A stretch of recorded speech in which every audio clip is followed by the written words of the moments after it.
सबसे पहले तो आप सबको जय श्री राम। हम सबने एक संकल्प लिया कि दिल्ली को हमने इंद्रप्रस्थ बनाना है। तो जब नाम इंद्रप्रस्थ है तो उसका मतलब ये हो गया कि दिल्ली एक आदर्श राज्य बनेगी। आदर्श राज्य जब हम कहते हैं तो उसका मतलब यह है कि सबको सेवा, सुरक्षा और संस्कार, ये तीनों कार्य हम सब मिलकर पूर्ण करें। सबसे पहले तो मैं इस महासंघ को अपने बधाई देता हूं कि इन्होंने एक बाकी सब जो गलती कर रहे हैं उसको ठीक कर दिया।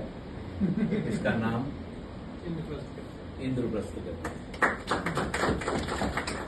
और स्पष्ट मैं कह रहा हूं, मेरा पहला आने का उद्देश्य यही था कि क्योंकि नाम इंद्रप्रस्थ रखा है तो इसके साथ हमें खड़ा होना। दूसरा मेरा अनुरोध है, हम सब अपनी मांगे लेकर आ रहे हैं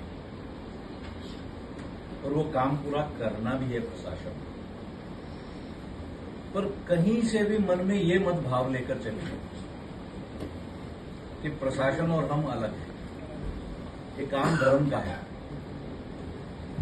हमारे संस्कार, हमारी संस्कृति का है। तो कोई भी व्रत रखते हुए, कोई भी निवेदन रखते हुए ये मत कहिए कि ये, वो, आप और हम, ये नहीं। हम सब एक हैं। जितने कर्मचारी भी हैं और जितने सरकारी ऑफिसर भी हैं और चाहे प्रशासन, सारा का सारा एक ही भाव का है और सबके मन में एक ही इच्छा है। पिछले वर्ष काफी सहायताएं मिली है, हालांकि हम लोग संगठित नहीं थे। इस वर्ष संगठित हो गए हैं, प्रशासन से पूरी सहायताएं मिली।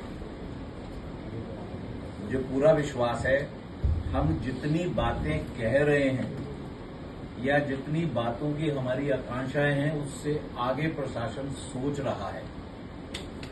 हमारे कहने से पहले ही देखिए ना, हम स्वयं ही तो बता रहे थे और उससे पहले प्रशासन स्वयं बता रहा है कि हमने जो अगले साल वाली डेडलाइन है वो इस साल पर ले आए। आवश्यकता सिर्फ ये है कि हम प्रशासन से जिस लगन से कार्य को करवाने जा रहे हैं उसी लगन से इस कार्य और इस कार्यक्रम के पूर्ण होने के बाद समाज को इसका लाभ मिले, इसकी भी साथ में हम थोड़ी सी चिंता करें। जिस मन से हमने इंद्रप्रस्थ अपनी संस्था का नाम रखा है उस मन से हम बाद वाले कार्यों को भी करें। प्रत्येक हमारी समिति छठ पूजा का आयोजन करना है, अच्छे से करना है। उसके साथ में कोई एक सोशल कॉज को आगे लेकर हम अगले पूरे वर्ष भी कार्य करेंगे, ये भी मन में जरा करें।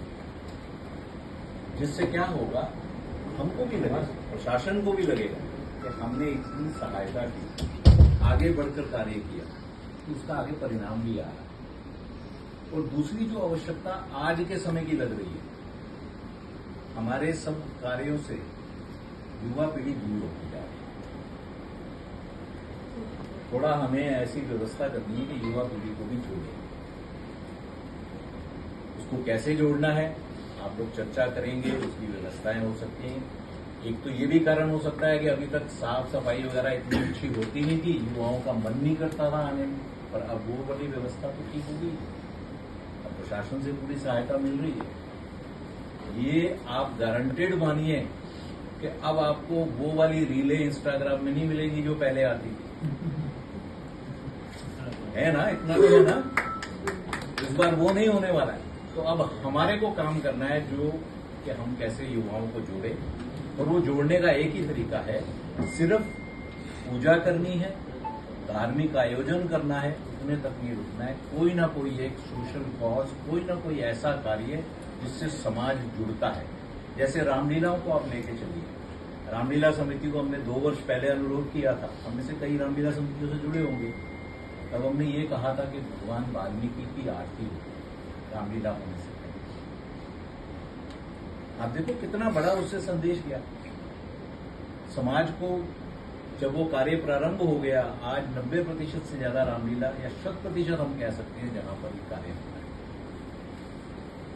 जुड़ा समाज जुड़ा साथ है। ऐसे ही कार्य हमें भी करना है।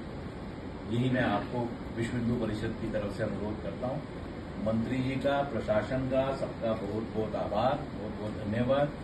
आपने हमारी बातें सुनी, हमें पूरा विश्वास है पहले भी आप कार्य कर रहे हैं और आगे भी कार्य होगा और करेंगे ही। उनका अपना कार्य राम जी ने इसीलिए बिठाया, हम सब जानते हैं।